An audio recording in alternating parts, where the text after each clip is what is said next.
আচারের মশলাটা পিসলাম। এই যে এটার মধ্যে দেওয়া আছে ধনে আছে, হলুদ সর্ষেটা আছে, আর কালো সর্ষে একটু আছে, আর শুকনো লঙ্কা, মৌরি, আর সামান্য, একদম সামান্য মেথি। তো মশলাটা কিন্তু আমি একটুই বানিয়েছি, খুব বেশি বানাইনি, কারণ আম অল্প আছে, নাহলে মশলা একটু বেশি লাগে। আর এই যে তেলটাকে একটু গরম করে নিয়েছি, তো এই তেলটাও এখন এটা মশলাটা আমটা দিয়ে মাখিয়ে রাখবো, পরে আবার গরম করে পরে 2-3 দিন পর আবার আর একটু বেশি করে তেল দেবো। তো আমগুলো চলো দেখায় শুকিয়ে গিয়েছে। এগুলো কালকে রোদে দিয়েছি, কাল একবার রোদে ভালো হয়েছে, আর এখন একবার দেখো শুকিয়ে গিয়েছে। এটা মশলাটা মাখিয়ে দেবো, এই গামলাটায় মাখাবো।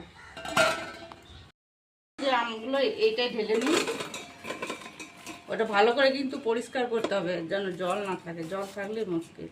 নুনটা দেবো, নুন একটু বেশি দিতে হবে, প্রত্যেকবার আমার নুন কম হয়ে যায়, কিন্তু এবারে একটু বেশিই দেবো। তারপর এই যে মশলাগুলো দিয়ে দেবো।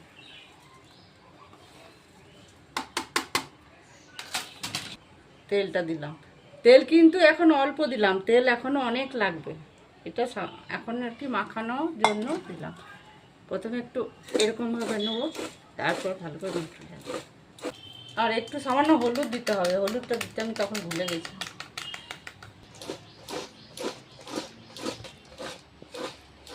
এই যে দেখো মশলাটা এরকমভাবে ভালো করে সব আমের মধ্যে মাখিয়ে নিতে হবে, এরপর এটাকে রোদে দেওয়ার পালা। কেমন লাগছে দেখো, এখনই সুন্দর হয়ে গেল, আচারের রূপ চেঞ্জ হয়ে গেল।